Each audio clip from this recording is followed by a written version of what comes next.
हमारा जो टॉपिक था, मैंने आप लोगों को बहुत डिटेल में ये चीज़ समझाई थी कि बेसिकली कंसेप्ट हमारे पास जो है that is known as Le Chatelier principal.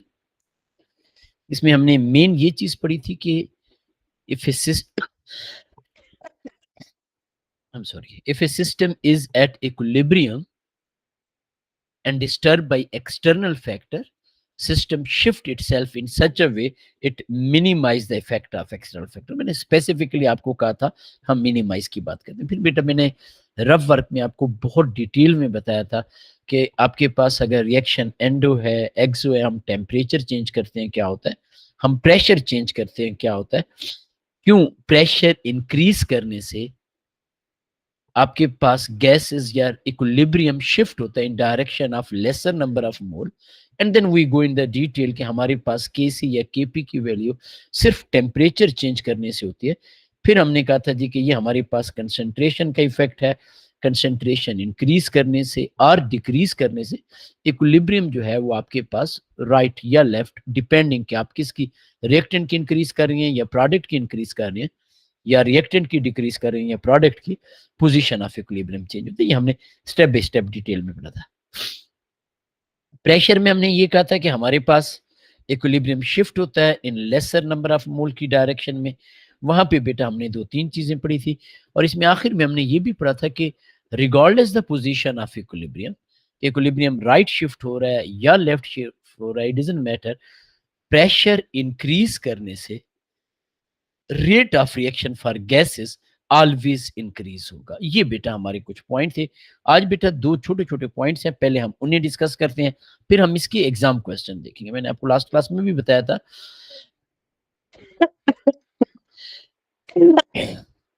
कि ये कंसेप्ट जो है it is like O level IGCSE concept. इसमें नया क्या है वो जब आप क्वेश्चन देखेंगे तो आपको फील होगा कि यहाँ पे एप्लीकेशन ऑफ नॉलेज जो है वो थोड़ी सी हायर लेवल की है। तो अब बेटा हम यहाँ पे थर्ड फैक्टर डिस्कस करते हैं, temperature.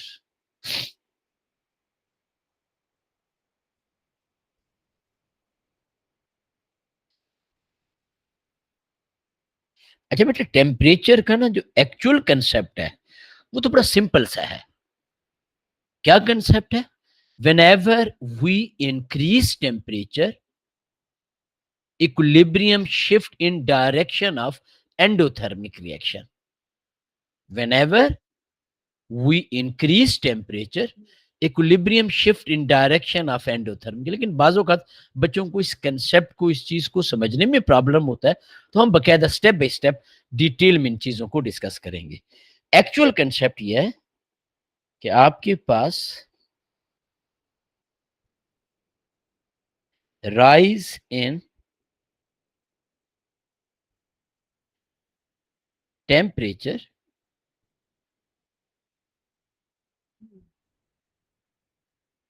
equilibrium shifts in direction of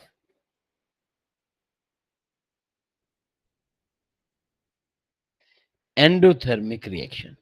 अब बेटा मैं इसे थोड़ा सा सिंप्लीफाई करके आपको ये चीजें बताऊंगा ताकि आप लोगों को प्रॉब्लम ना हो। इन रियलिटी हमने ये नहीं कहा कि फॉरवर्ड रिएक्शन इज एंडोथर्मिक या आपके पास रिवर्स रिएक्शन इज एंडोथर्मिक। हमने कोई स्पेसिफिकली नहीं कहा। हमने ये नहीं कहा कि delta H of reaction positive होना चाहिए या delta H of reaction negative होना चाहिए। हमने यहाँ पे बिल्कुल एक स्ट्रेट फॉरवर्ड सी स्टेटमेंट दी है and the statement is very simple कि whenever we increase we raise the temperature, equilibrium की जो डायरेक्शन होती है वो एंडोथर्मिक की डायरेक्शन होती है। और ऑब्वियसली हम इसका रिवर्स आर्गुमेंट भी दे सकते हैं। What mean by reverse argument?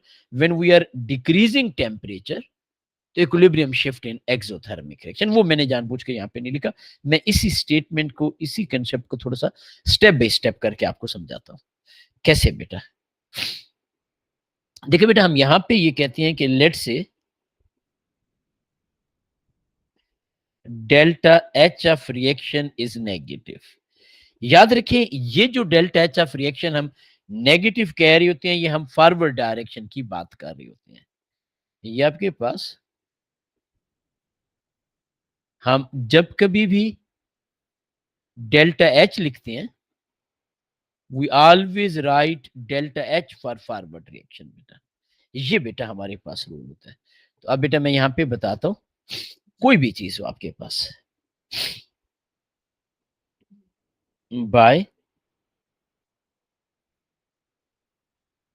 Increase in temperature,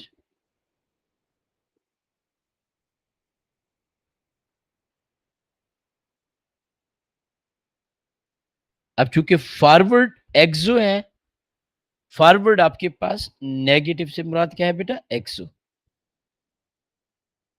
forward हमारे पास क्या है बेटा, एक्सोथर्मिक। तो अब बेटा इस चीज को हमने माइंड में रखना है, by increase in temperature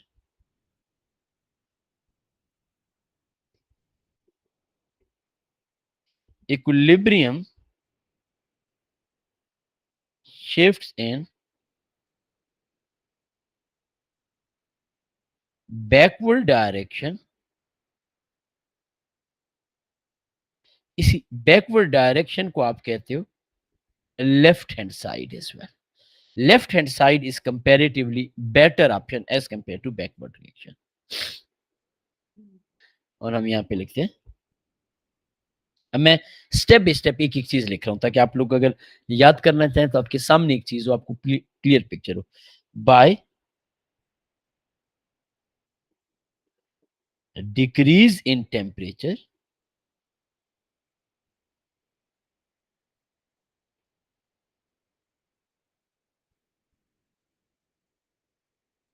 equilibrium shifts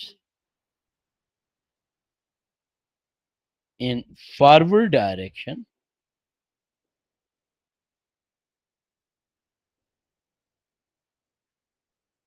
जिसे बेटा आप कहते हो राइट हैंड साइड। यानी अगर आप टेम्परेचर को डिक्रीज कर रहे हैं तो इक्विलिब्रियम फॉरवर्ड डायरेक्शन में शिफ्ट हो रहा है, जिसे आप कहते हो राइट हैंड साइड। ये देखिएगा बेटा, ये हम यहाँ पे एक एग्जांपल भी लिख देते हैं। N2 gaseous plus 3H2 gaseous, it is changing into 2 mole of ammonia। बड़ा फेमस रिएक्शन है ये बेटा। हमारे पास डेल्टा एच एफ रिएक्शन इसका होता है नेगेटिव। अच्छा, इसमें ना एक चीज बेटा आपने लास्ट में याद रखनी है, इस तरह के रिएक्शन में। अब बेटा मैंने आपको बताया कि के सी आर के P change by change in temperature only. Numerical value of के सी आर के P change by change in temperature only. अब बेटा कैसे चेंज हो रहे हैं, अगर आप टेम्परेचर इंक्रीज कर रही हो इस केस में, रिएक्शन आपके पास एक्सोथर्मिक है, इक्विलिब्रियम आपका यहां पे राइज इन टेम्परेचर से शिफ्ट हो रहा है, मीन आपके पास रिएक्टेंट की अमाउंट इंक्रीज हो रही है, तो केसी की वैल्यू या केपी की वैल्यू डिक्रीज होगी। तो exam hint,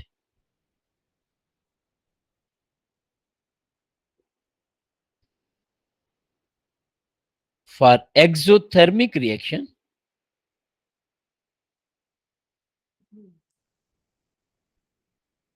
rise in temperature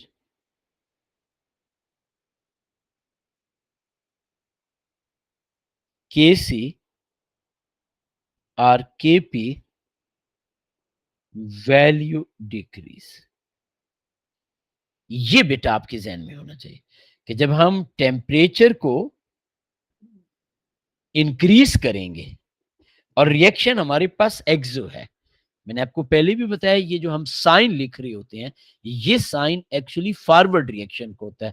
in reality reaction दोनों डायरेक्शन में हो रहा होता है, forward as well as backward और रिवर्स डायरेक्शन। ये बेटा हम उसकी फॉरवर्ड की बात कर रहे हैं।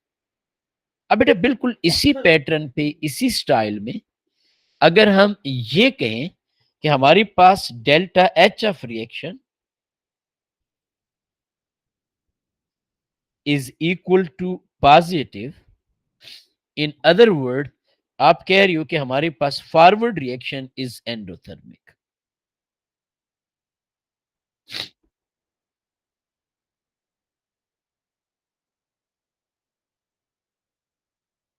उस सिचुएशन में बेटा हमारे पास क्या सिचुएशन होगी, क्या होगा, हम कैसे इन चीजों को देखेंगे बेटा, वो भी मैं आपको बता देता हूँ जी। अगेन ये चीज, ये कंसेप्ट यही है, ये जो मैंने आपको शुरू में बताया कि हमारे पास ये वाला कंसेप्ट बेटा, rise in temperature, equilibrium is shifting in direction of endothermic, decrease in temperature, equilibrium will shift in the opposite side। हम उसी चीज को यहाँ पे बकायदा सेपरेट करके लिख रहे हैं ताकि आप लोगों के लिए प्रॉब्लम ना हो बेटा। तो यहाँ पे बेटा हम क्या लिख रहे हैं, ये मैं यहाँ पे इसकी कॉमन एग्जांपल दे देता हूँ डिकम्पोजिशन की। लेट से हमारे पास N2O4 गैशियस है, it decompose into NO2 gaseous. कुछ भी हो सकता है बेटा, कोई भी केमिकल रिएक्शन हो सकता है। हम यहाँ पे कह रहे हैं delta H of reaction is positive. I told you कि ये जो हम डेल्टा एच लिखते हैं, this is always for the forward reaction बेटा। अब बेटा हम यहाँ पे लिखते हैं bye increase in temperature,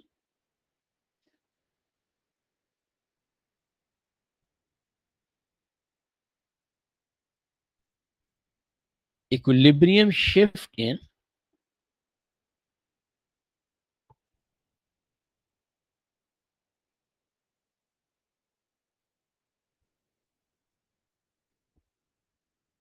forward, या फिर आप लिख सकते हो right hand side.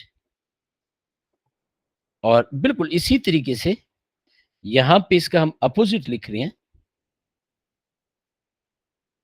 By decrease in temperature,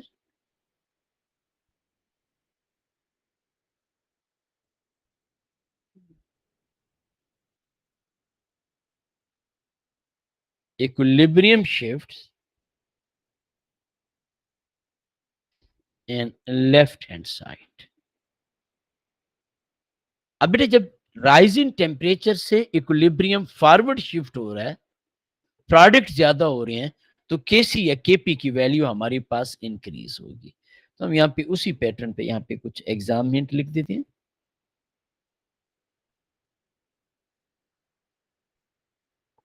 ताकि कल को आप अपने नोट्स रिवाइज करें तो आपके लिए प्रॉब्लम ना हो। नंबर 1, ये हम एंडो की बात करें, for endothermic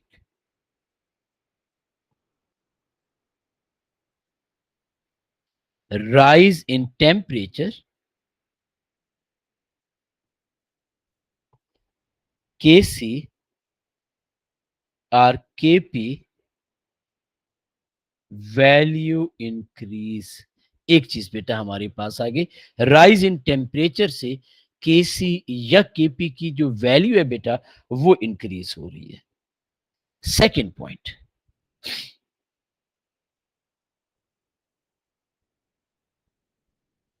rise in temperature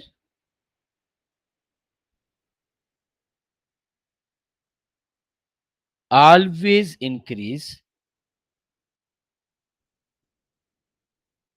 rate of reaction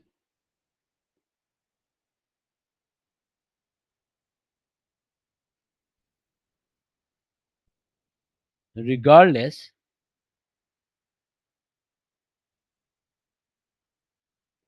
position of equilibrium। क्या मतलब बेटा, हम ये कहना चाह रहे हैं कि आप जब कभी भी टेम्परेचर इंक्रीज करेंगे, whenever you are increasing temperature, we are always increasing rate of reaction। इससे कोई फर्क नहीं पड़ता कि इक्विलिब्रियम फॉरवर्ड डायरेक्शन में शिफ्ट हो रहा है लाइक इन एंडोथर्मिक केसेस, या इक्विलिब्रियम रिवर्स या बैकवर्ड डायरेक्शन में शिफ्ट हो रहा है लाइक एंडोथर्मिक, इससे बेटा कोई फर्क नहीं पड़ता। हम ये कहते हैं कि राइज इन टेम्परेचर से रेट ऑफ रिएक्शन हमारे पास हमेशा इंक्रीज होता है बेटा। राइज इन टेम्परेचर से रेट ऑफ रिएक्शन हमेशा हमारे पास क्या होता है बेटा, इंक्रीज होता है जी। अब है बेटा कोई कंफ्यूजन, कोई प्रॉब्लम बेटा जी? अभी हम इसके क्वेश्चन भी देखेंगे, आपने परेशान बिल्कुल नहीं होना इंशाअल्लाह ताला जी। अब बेटा आखिरी फैक्टर है, ये इसमें कोई एस सच नई चीज नहीं है, ये प्योरली ओ लेवल आईजीसीएसई वाला फैक्टर है। हम एस सच कोई नई चीज पढ़ेंगे भी नहीं। क्या है बेटा फैक्टर हमारे पास? This is the fourth factor, इसे हम कहते हैं catalyst.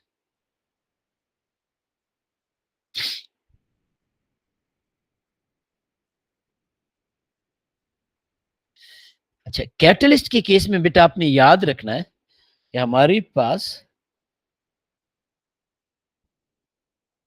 Catalyst has no effect on position of equilibrium. Catalyst का पोजीशन ऑफ इक्विलिब्रियम के ऊपर कोई इफेक्ट नहीं है। क्यों? Catalyst basically activation energy decrease करता है। अच्छा, एक चीज मैं बता दूं, नॉर्मली हम ओ लेवल आईजीसीएसई में यही पढ़ते हैं कि catalyst decrease the activation energy. In reality, in actual हम यूनिट 8 में पढ़ेंगे। ये यूनिट 7 है। इसके बाद बेटा हम लोगों ने मोल का टॉपिक नहीं पढ़ा था। मैंने आपको उस वक्त भी कह दिया था कि हम यूनिट 7 के बाद पढ़ेंगे। उसके बाद बेटा हम यूनिट 8 पढ़ेंगे, जो कि नॉर्मली आप लोगों के मिड का सिलेबस होता है जी। तो ये बेटा हम इंशाल्लाह उसमें यूनिट 8 में पढ़ेंगे कि कैटलिस्ट एक्चुअली पाथ कैसे चेंज करते हैं। तो हम यहाँ पे फॉर द टाइम बिंग वही ओ लेवल वाली इंफॉर्मेशन मैं लिख रहा हूं। Catalyst decreases activation energy for forward as well as for reverse reaction. So, rate of forward and rate of reverse reaction increase at same time, yeah, same rate. So, no effect on position of equilibrium.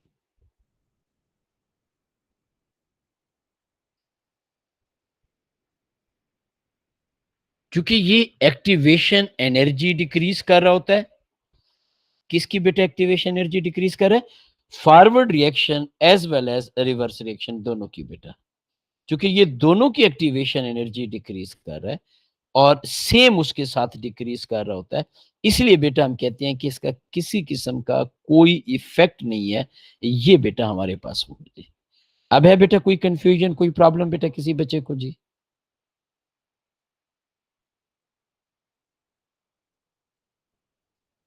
अब बेटा हम यहाँ पे कुछ exam question देखते हैं। ये unit बहुत ही थोड़ा सा बच गया, इसमें एक टाइट्रेशन कर्व बच गया हमारे पास। उसकी सच कैलकुलेशन नहीं है, वो कैलकुलेशन E2 के अंदर है, लेकिन हम कुछ ना कुछ उसकी मैं इंफॉर्मेशन आपको बताऊंगा और जो थ्योरी के 2 क्वेश्चंस आ चुके हैं वो भी आपको बताऊंगा, और एक बेटा एसिड बेस की डेफिनेशंस। लेकिन उससे पहले बेटा हम चाहेंगे कि हम इस टॉपिक के कुछ क्वेश्चन देखें ताकि थोड़ा सा आप लोगों को आइडिया हो। बहुत ज्यादा हम क्वेश्चन नहीं देखेंगे, लेकिन ऑब्वियसली कुछ ना कुछ क्वेश्चन देखेंगे। पहले नंबर पे बेटा मैं आपके सामने 2021 के पेपर का क्वेश्चन निकाल रहा हूँ, फिर हम कुछ शुरू वाले क्वेश्चन भी देखेंगे। ये बेटा आपके, बल्कि एक काम करते हैं, चले हाँ ठीक है, इसी से बेटा ये पार्ट 2 यहाँ से स्टार्ट हो रहा है। पार्ट 1 में 2025 से बैकवर्ड क्वेश्चन है, उसमें 2025 के भी हैं। अब बेटा थोड़ा सा आप लोगों ने मेरा साथ देना है, क्योंकि आई रियली वांट कि हम ए लेवल की क्वेश्चन की टेक्निक को, स्टाइल को अंडरस्टैंड करें। When a sample of ammonium chloride is for, it decompose into ammonia and hydrogen chloride gas. ये बेटा इसने में दिया हुआ है। ये बेटा आपके पास अमोनियम क्लोराइड है, डिकम्पोज होके ammonia gas and HCl gas में चेंज हो रहा है। आप क्लियरली देख सकते हैं वो बेटा उसने चेंज कर दिया।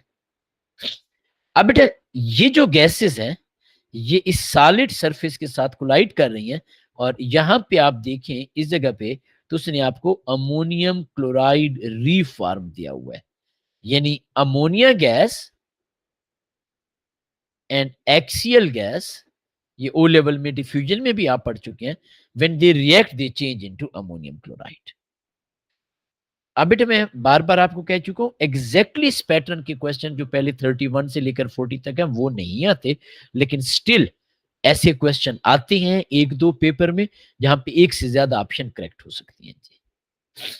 पहले नंबर पे यह है कि when a mixture of hot ammonium chloride gases hit the surface white solid, ये तो उसने इंफॉर्मेशन हमें बता दी, विच स्टेटमेंट इज करेक्ट। पहली इंफॉर्मेशन है reaction is in dynamic equilibrium. अब बेटा सबसे पहले हमारे जहन में इक्विलिब्रियम की जब कंसेप्ट आता है, डेफिनेशन आती है, तो हम वहां पे ना दो चीजें लाजमी देखते हैं। नंबर वन, रिवर्सिबल रिएक्शन होना चाहिए। नंबर टू, क्लोज कंटेनर होना चाहिए। And you can clearly see this thing, we are not having close container, तो ये वाली ऑप्शन रॉन्ग हो गई। रिवर्सिबल से क्या मुराद है? Reactant change into product, product change into reactant, and yes this thing is happening. Ammonium chloride is changing into ammonia and HCl, and HCl is doing the other thing, ये ठीक है। ये बेटा डिकम्पोजिशन है, basically it is known as thermal decomposition. आप heat provide कर रहे हो, कंपाउंड डिकम्पोज हो रहा है, तो ये भी बेटा आपके पास करेक्ट है। बोथ ऑप्शन आर करेक्ट, तो हमारे पास ऑप्शन जो है वो सी आ गया बेटा। ये क्वेश्चन हमने किए हुए बेटा। अच्छा अब बेटा देखिएगा, मैं थोड़ा सा एक डिफरेंट स्टाइल का क्वेश्चन आपको बताता हूँ, ताकि थोड़ा सा आप लोगों को आइडिया हो कि हमारे पास लेवल ऑफ डिफिकल्टी कैसे चेंज होता है। एक मिनट।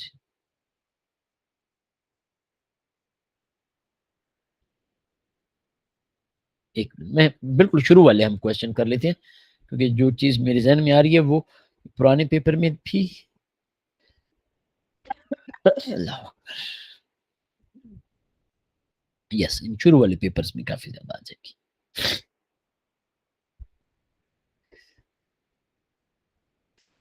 अब बेटे देखिए, ये हमारे पास है मार्च 2020-25 का paper, one of the recent paper आपके पास बेटा जी।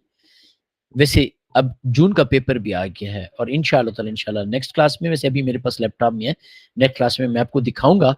अब आपने जितने भी यूनिट पढ़े हैं, अब ज़ाहिर है ये जून का पेपर रिलीज होने से पहले, पेपर कल रिलीज हुए उससे पहले आप लोगों ने पढ़े हैं, लेकिन इंशाल्लाह आप खुद कहेंगे कि सर जो कुछ हमने पढ़ा है, आइदर इट इज थ्योरी और MCQs, वो हमारे नोट्स के अंदर इंफॉर्मेशन जो है they are provided, and they are more than enough, and we did the enough practice कि वो चीजें हमें आती हैं इंशाल्लाह ताला। और when you will give the paper, तो you will have the same sort of feeling. ये बेटा हमारे पास पहला क्वेश्चन है मीथानोल। ये बेटा मीथानोल है, ऑर्गेनिक केमिस्ट्री में हम आगे पढ़ेंगे। आपके पास is manufactured by carbon monoxide and hydrogen. ये बेटा carbon dioxide, really sorry, not carbon mono and hydrogen, ये उसने दिया हुआ बेटा। अब बेटा वो कह रहे हैं कि what increase the equilibrium yield of methanol in the process. अच्छा बेटा कुछ अच्छे खासे चैलेंजिंग क्वेश्चन है, सिर्फ चैलेंजिंग नहीं, अच्छे खासे चैलेंजिंग, जिसमें बिल्कुल डिफरेंट रिएक्शन में KC1 KC2 KC3 दिया होगा, वो भी बेटा हम करेंगे। अब आपसे एग्जामिनर क्या पूछ रहा है कि आपने प्रोडक्ट की अमाउंट को इंक्रीज करना है। You can clearly see this thing, आपका जो फॉरवर्ड रिएक्शन है वो एक्सोथर्मिक है।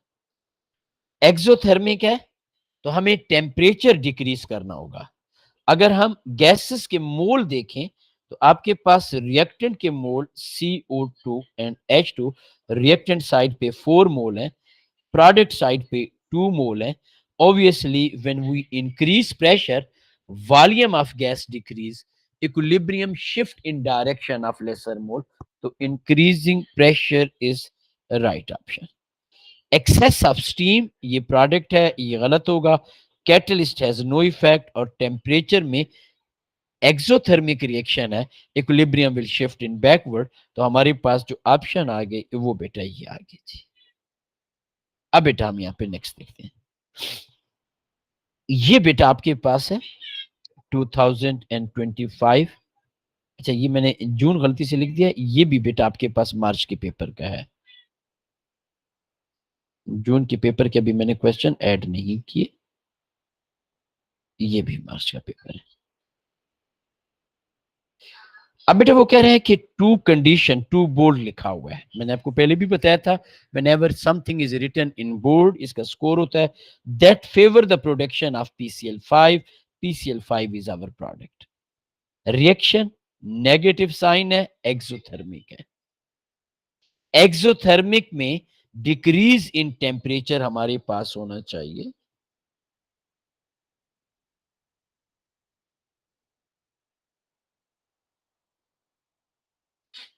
जब हम टेम्परेचर डिक्रीज करते हैं तो इक्विलिब्रियम शिफ्ट होता है। दूसरे नंबर पे बेटा अगर आप गौर से देखें तो हम गैसेस के मोल को देखते हैं, रिएक्टेंट साइड पे 1 मोल है, प्रोडक्ट साइड पे कोई मोल नहीं है, तो यहां पे बेटा आप कह सकते हो कि इंक्रीज इन प्रेशर।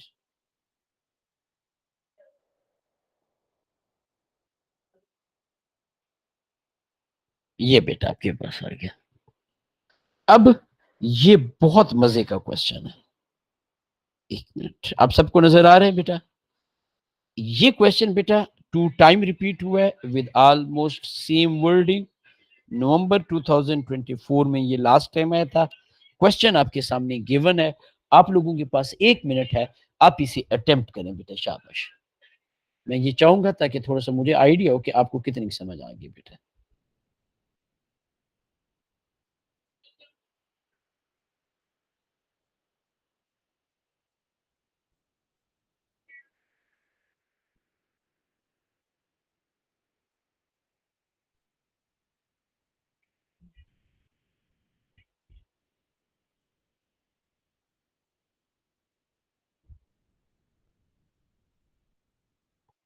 जी बेटा शाबाश, मैं 1 मिनट पानी भी पी लेता हूँ, माइक में ऑफ कर रहा हूँ। बिस्मिल्लाहिर्रहमानिर्रहीम।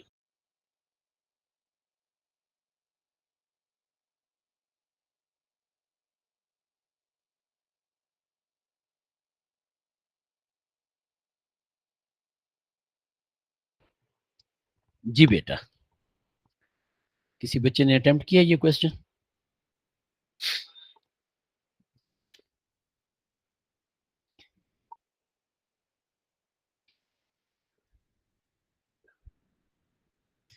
D according to one student, okay. Anyone else बेटा? मुझे थोड़े से 2-3 आंसर मिल जाए ताकि मैं, डी एक और आंसर भी आ गया बेटा, एंड ए एक और आंसर आ गया बेटा हमारे पास। ठीक है बेटा, अभी हम इन सारों को देखते हैं।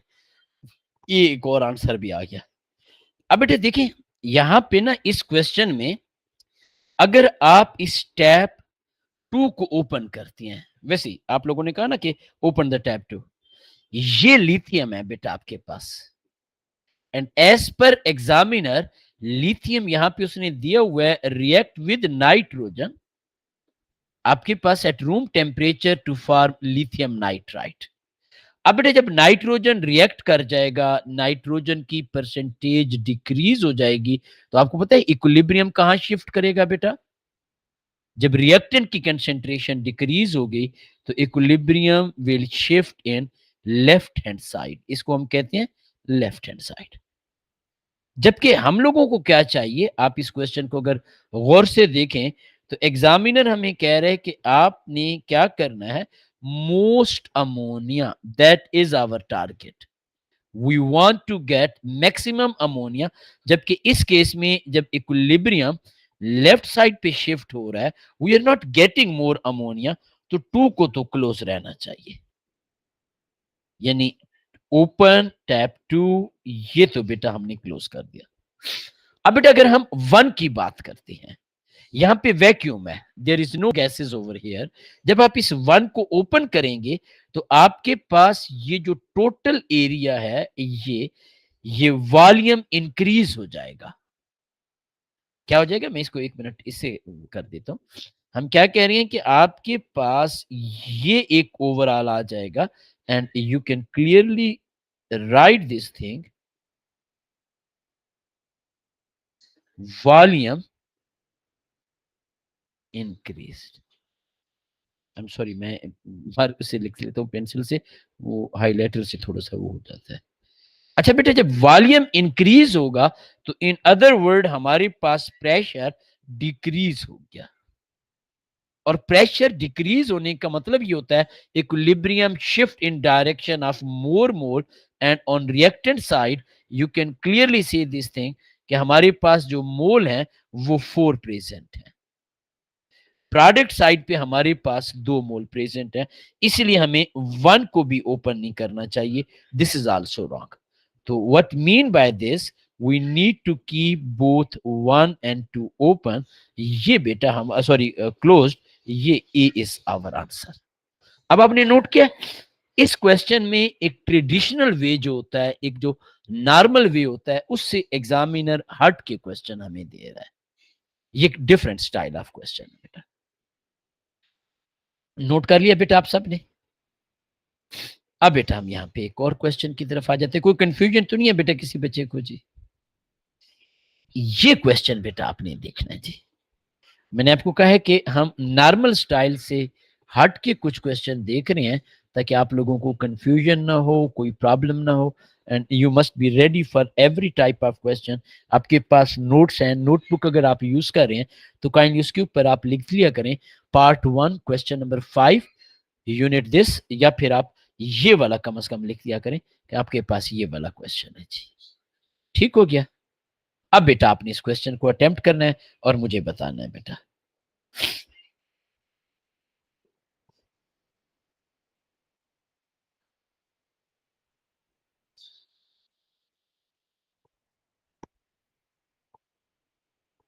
शाबाश।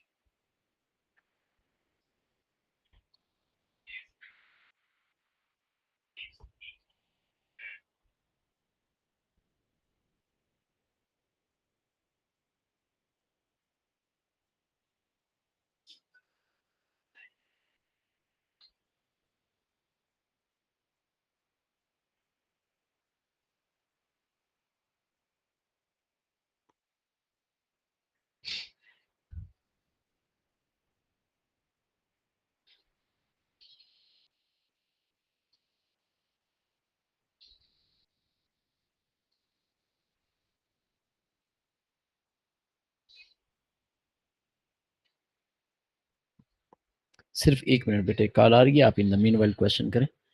मैं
जी बेटा, क्या आंसर निकाला है आप लोगों ने? शाबाश। डी बेटा, कुछ बच्चे कह रहे हैं डी इज द आंसर। क्या होगा बेटा अगर आप डी ऐड करते हैं?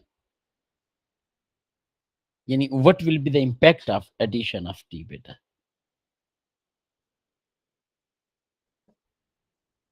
विच compound when added to the mixture आपके पास इंक्रीज। मैं स्टेप बाय स्टेप चीजें आपको बताता हूं ताकि आप लोगों को प्रॉब्लम ना हो इंशाअल्लाह ताला जी।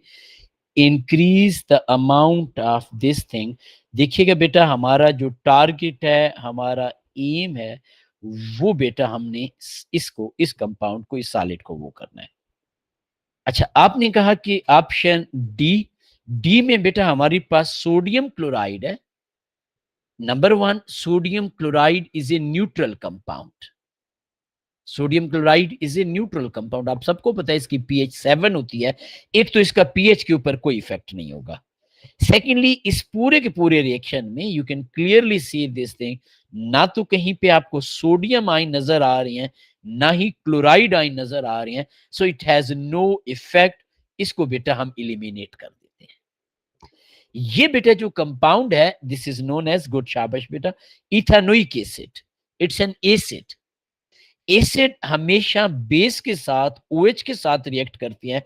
On addition of ethanoic acid, OH की कंसंट्रेशन डिक्रीज होगी, equilibrium will shift in forward direction. तो ये बेटा हमारे पास रॉन्ग हो गया, ये भी बेटा आपके पास मिस्टेक है। अमोनियम क्लोराइड, अब देखें बेटा, कुछ चीजें ऐसी होती हैं जिनके लिए अंडरस्टैंडिंग आपकी अच्छी हो तो आपके लिए इजी हो जाता है। आप लोगों ने ओ लेवल में टेस्ट ऑफ गैसेस में, टेस्ट ऑफ अमोनियम आयन में, या वैसे ही अमोनियम कंपाउंड का रिएक्शन विद बेस पढ़ा होगा, और उसमें आप सबको पता होगा कि ये जो अमोनियम आयन होते हैं, when they react with base, normally हम इसे हीट भी कर देते हैं ताकि अमोनिया गैस रिलीज हो जाए। तो हमारे पास अमोनिया गैस प्लस आपके पास वाटर बनता है। ये जो अमोनियम कंपाउंड होते हैं, ओ लेवल का एसिड एंड बेस वाला चैप्टर रिकॉल करें, दे रिएक्ट विद बेस। तो आपके पास अमोनियम साल्ट्स, एक मिनट, इसको मैं प्रॉपरली और सिंप्लीफाई कर देता हूं, act as acid. They are acting as an acid. तो इसका मतलब है, अगर कोई चीज एसिड के तौर पर एक्ट कर रही है, OH के साथ रिएक्ट कर रही है, इक्विलिब्रियम अगेन फॉरवर्ड डायरेक्शन में शिफ्ट होगा, तो this is also wrong as well. Now we are left with the last option. ये लास्ट ऑप्शन क्या है? ये एक्चुअली अमोनिया है, आपके पास NH3। अब आपने मेरी इस पूरी बात को गौर से सुनना है बेटा, ताकि टेक्निकली आपको हर एक चीज का पता होना चाहिए। What is written over here? Aqua. What is written over here? Aqua and aqua mean water. तो ये अमोनिया इस वाटर के साथ जब रिएक्ट करेगी, it is changing into NH4 positive aqueous plus आपके पास OH नेगेटिव एक्वस। ये हमारे पास बेस के तौर पर एक्ट करती है। It is accepting hydrogen ion from the water, water यहाँ पे एसिड के तौर पर। अब हो क्या रहा है? हो ये रहा है कि आपके पास OH की कंसेंट्रेशन इंक्रीज हो रही है, and when you are having more OH concentration, तो इक्विलिब्रियम आपके पास कहां शिफ्ट होगा? रिवर्स डायरेक्शन में, बैकवर्ड डायरेक्शन में, and we will get the answer ए।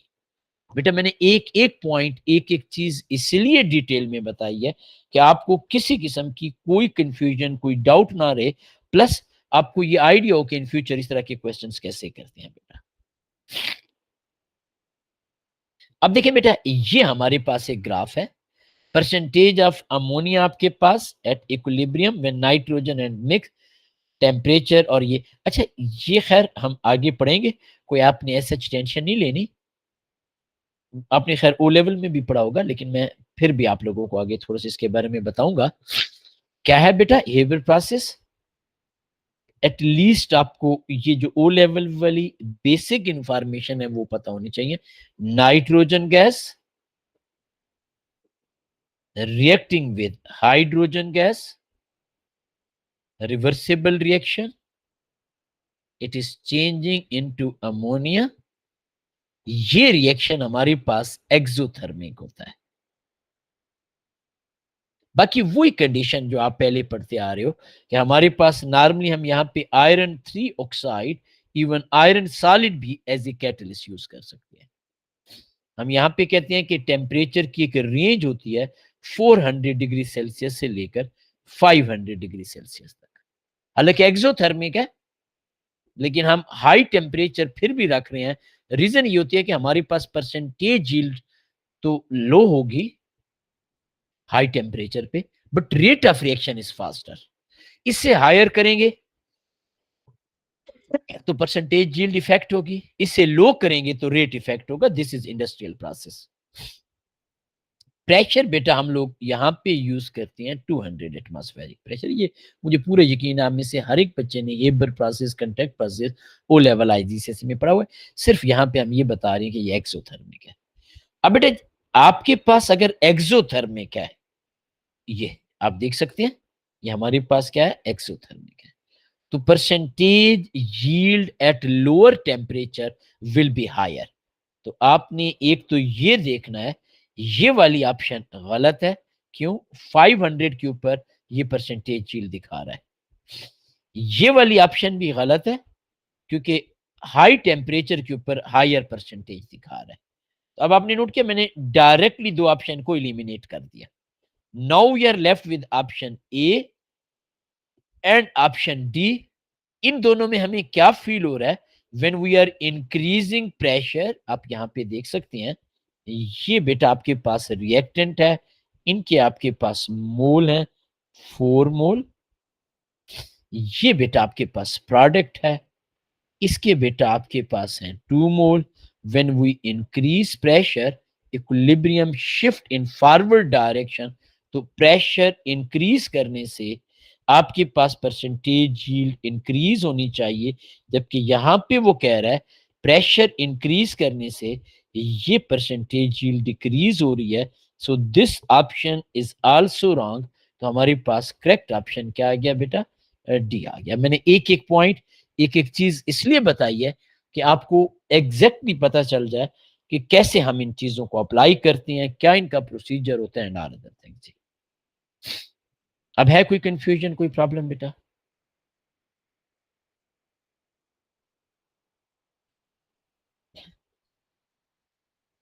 अच्छा, ये जो नेक्स्ट क्वेश्चन है, नेक्स्ट क्वेश्चन आप करें, चलें, ये भी उसी पैटर्न पे है।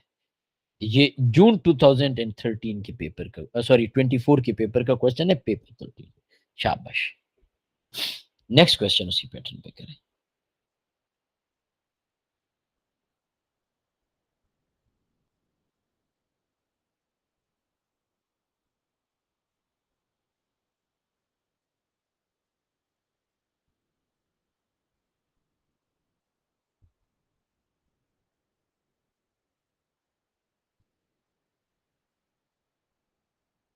जी बेटा जी, शाबाश।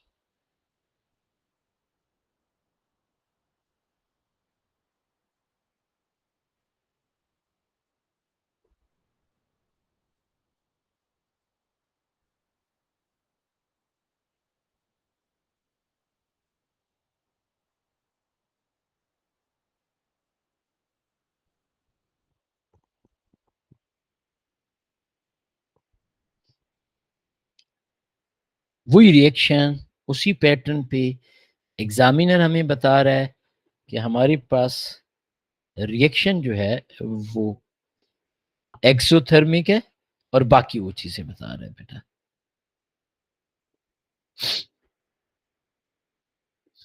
D, according to one student answer is D बेटा। और बेटा जी, कोई और बच्चा बेटा जी?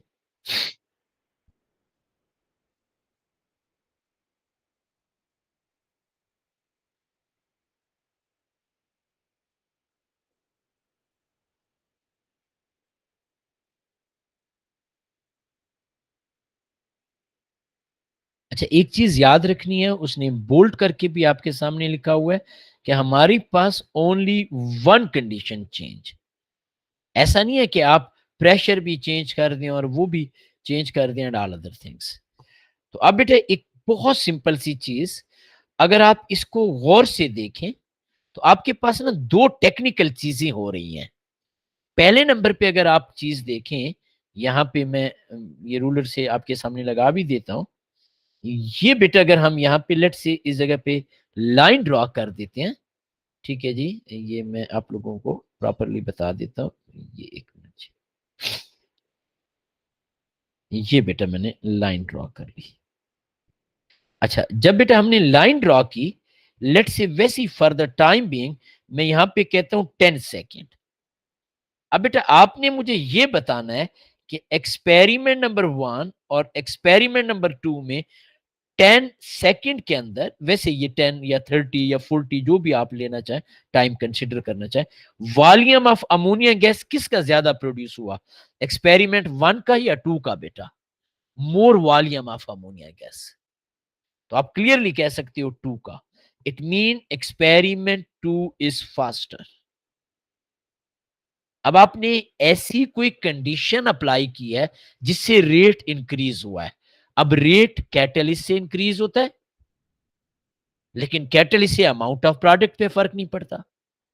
रेट कंसंट्रेशन ऑफ रिएक्टेंट से इंक्रीज होता है, लेकिन कंसंट्रेशन ऑफ रिएक्टेंट से प्रोडक्ट की परसेंटेज जी बढ़ जानी चाहिए थी। Sorry, volume of ammonia gas बढ़ जाना चाहिए, क्योंकि इसने वाई एक्सिस पे वॉल्यूम ऑफ अमोनिया।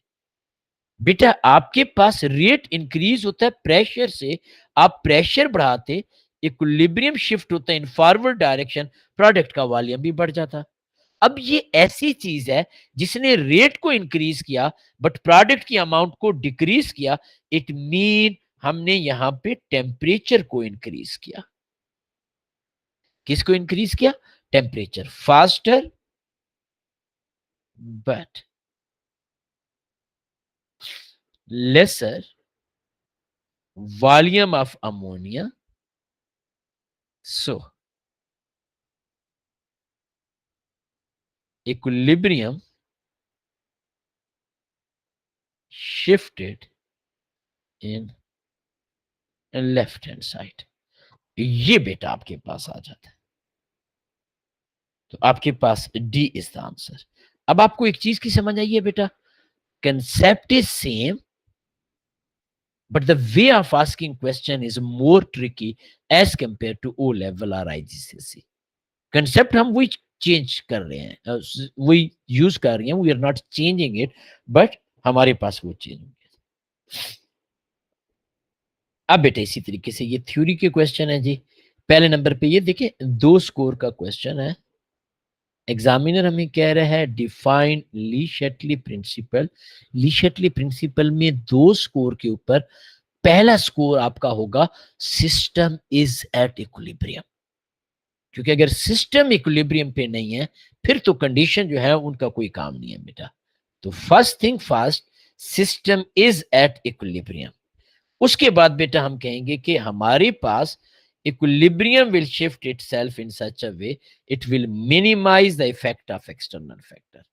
तो ये बेटा दोनों की दोनों चीजें आपके जहन में होनी चाहिए, तब जाके तो बेटा आपको वो होगा जी। तो ये बेटा आपने बाकी वर्कशीट करनी है इंशाल्लाह ताला जी, ठीक है। पार्ट 1 तक कल बेटा हमारी क्लास नहीं होगी, 14 अगस्त आप सेलिब्रेट करें, ठीक है जी। लेकिन लास्ट में होमवर्क बेटा मुझे एक आध बच्चे ने भेजा था, बाकियों ने भेजना है। और मैं स्ट्रांगली रिकमेंड करूंगा कि आप लोग इसके पार्ट 1 को बेटा, ये बेटा आप काइंडली कंप्लीट करने की कोशिश करें। पार्ट 1 सिर्फ, ज्यादा नहीं, लेकिन पार्ट 1 ये वाला क्वेश्चन छोड़ दीजिएगा बेटा। ये एसिड बेस टाइट्रेशन का थ्योरी में भी एक आध क्वेश्चन है, वो भी अगर आ जाए तो वो भी बेटा आपने छोड़ देना है। यानी जो एसिड के क्वेश्चंस हैं वो आपने छोड़ने हैं। ये मैंने आपको होमवर्क भी दिया था बेटा। एक क्वेश्चन मैं और भी करवा देता हूँ जी, ठीक है। अभी है हमारे पास थोड़ा सा टाइम, तो ये देखिएगा, इसको बेटा अब आप लोग अटेम्प्ट करें, शाबाश।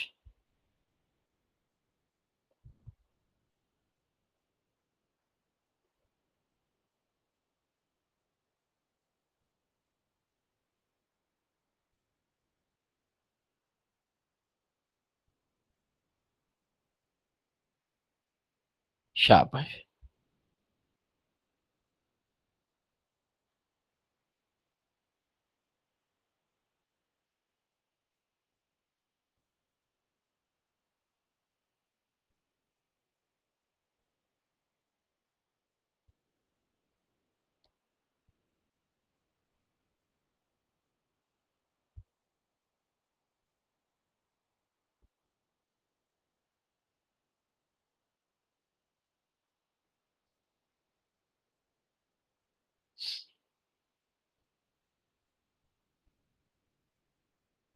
जी बेटे, शाबाश शाबाश।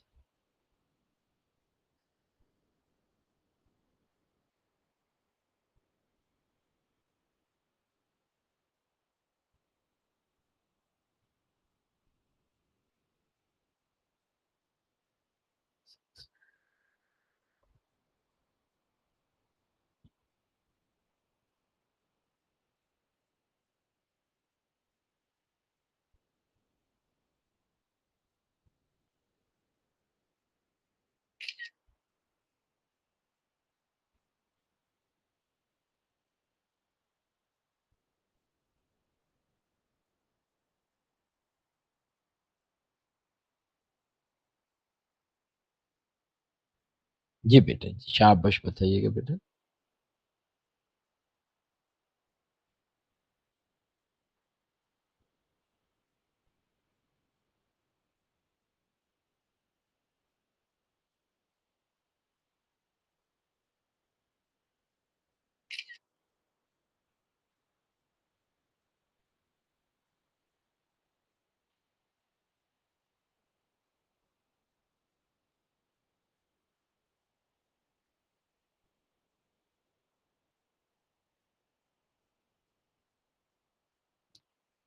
जी बेटा। अच्छा बेटा, मुझे एक चीज़ बताइएगा, डी कुछ बच्चे कह रहे हैं इस तरह डिफरेंट आंसर। पहले नंबर पे तो ना आपके सामने इथानोइक एसिड, एग्ज़ामिनर हमें ये हम ऑर्गेनिक में भी पढ़ेंगे, this is ethanoic acid is mixed with ethanol. ये जो इथेनॉल है, इथानोइक एसिड है, आप लोगों ने ओ लेवल आईजीसीएसई में इनके नाम पढ़े हुए हैं बेटा। The ethanol is contaminated with small amount of methanol. ये बेटा मिथेनॉल है। इथ कहते हैं 2 कार्बन एटम को और मिथ कहते हैं 1 कार्बन। ये KC1 KC2। पहले नंबर पे वो हमें कह रहे हैं कि only ethyl ethanoate form because there is much more ethanol present. ये बेटा कोई हमारे पास रूल नहीं है। इट डजंट मैटर कि हमारे पास एक चीज कम है एक चीज ज्यादा है, उनकी अमाउंट में तो फर्क हो सकता है, लेकिन दिस इज नॉट ट्रू कि हमारे पास सिर्फ और सिर्फ KC1 वाला रिएक्शन हो। This is not correct. दूसरे नंबर पे वो कह रहा है इन मिक्सचर आपके पास K1/K2 is equal to concentration of this. ये भी बेटा हमारे पास करेक्ट नहीं है। क्यों? आप इसका केसी एक्सप्रेशन लिखें, डिवाइड बाय सेकंड का केसी एक्सप्रेशन लिखें, तो आपके पास इथेनोइक एसिड सिर्फ कैंसिल होगा, बाकी चीजें कैंसिल नहीं हो रही। क्या कहा बेटा मैंने? अगर आप इस पहले वाले या वाटर होगा, पहला वाला जो आपके पास है उसका हम केसी एक्सप्रेशन लिखते हैं, तो हमारे पास आ जाता है इथाइल इथेनोएट, इसे मैं C2H5 लिख देता हूं, इनटू ये 1 कर देते हैं, concentration of water over concentration of ethanoic acid into concentration of ethanol. Sorry, ethanol है, एक मिनट, CH3CH2H। सिर्फ टाइम सेव करने के लिए मैं इसी के ऊपर डिवाइड कर देता हूं, KC2, और इसके ऊपर भी बेटा हम डिवाइड कर देते हैं यहां पे उसी पैटर्न पे, कि ये हमारे पास आ गया concentration of CH3COO CH3 methyl ethanoate water over concentration of ethanoic acid into concentration of methanol। आप बड़े क्लियरली देख सकते हैं कि वाटर और वाटर कैंसल हो गया आपके पास, एसिड और एसिड, क्योंकि आपको पता है ना ये वाला एरिया है, हम इसका रेसिप्रोकल भी ले सकते हैं, and then we can do the cancellation as well. तो हम बजाय इसके कि रेसिप्रोकल ने हमने ये कैंसिल कर दिया, तो अब बेटा आपके पास जो ये आ गया CH3COO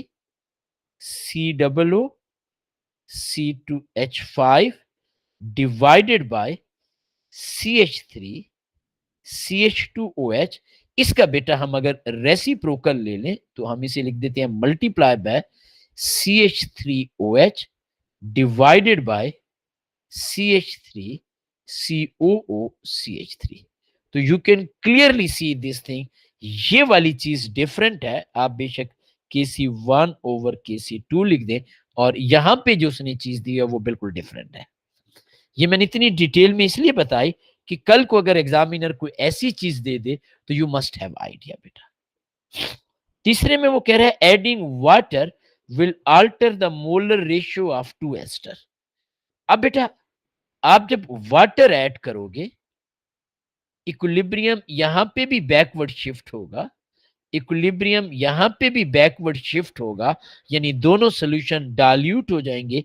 लेकिन चूंकि केसी और केपी की वैल्यू अनचेंज होती है, इसलिए बेटा हमारे पास इनकी जो रेशियो है वो अनचेंज रहेगी। यानी जित आप यूं समझ सकते हो कि आपके पास ये भी बैकवर्ड शिफ्ट, ये भी बैकवर्ड शिफ्ट, तो ओवरऑल हमारे पास उनकी जो कंसंट्रेशन में चेंज है वो अनचेंज रहेगी। जबकि ये कह रहा है कि जो कंसंट्रेशन में रेशियो है वो अल्टर होगी, जबकि इन रियलिटी कंसंट्रेशन में रेशियो अनचेंज रहेगी। Addition of methyl ethanoate, methyl ethanoate. Now try to understand this thing, this is very very important point. ये है मिथाइल इथेनोएट, इसे मैं डिफरेंट कलर से हाईलाइट कर देता हूं। ये methyl ethanoate, addition of methyl ethanoate will increase the mole of ethyl ethanoate। कैसे? जब आप यहां पे इसके, एक मिनट में से थोड़ा सा बोल्ड लेटर से, जब आप इसके मोल इंक्रीज करेंगे, अब आप मेरी बात को और सुनिएगा, आपके पास इक्विलिब्रियम कहां शिफ्ट होगा? बैकवर्ड शिफ्ट होगा। जब इक्विलिब्रियम बैकवर्ड शिफ्ट होगा तो आपके पास किसके मोल बढ़ेंगे? इथेनोइक एसिड के मोल बढ़ेंगे। इस पहली इक्वेशन में ये इथेनोइक एसिड है, इट मीन ये इथेनोइक एसिड के मोल इंक्रीज हो गए। जब आपके पास इथेनोइक एसिड के मोल इंक्रीज हुए तो equilibrium one will shift in forward direction. When it is shifting in forward direction तो हमारे पास ये जो एस्टर है, इस एस्टर को वो यहां पे कह रहा है कि इथाइल इथेनोएट, इसके मोल इंक्रीज हो गए। ये इथाइल इथेनोएट, ये आपके पास, ये मैंने यहाँ पे येलो कलर से शेड किया, इसको भी मैं येलो से कर देता हूँ ताकि आप लोगों को पता चले कि ये एक ही चीज है, इसके मोल इंक्रीज हो गए। अब है बेटे कोई कंफ्यूजन, कोई प्रॉब्लम? तो आपने नोट किया है कि हमारे पास कंसेप्ट वही चीज आ रही है, लेकिन हम यहाँ पे चीजों को डिफरेंट वे से वो कर रहे होते हैं।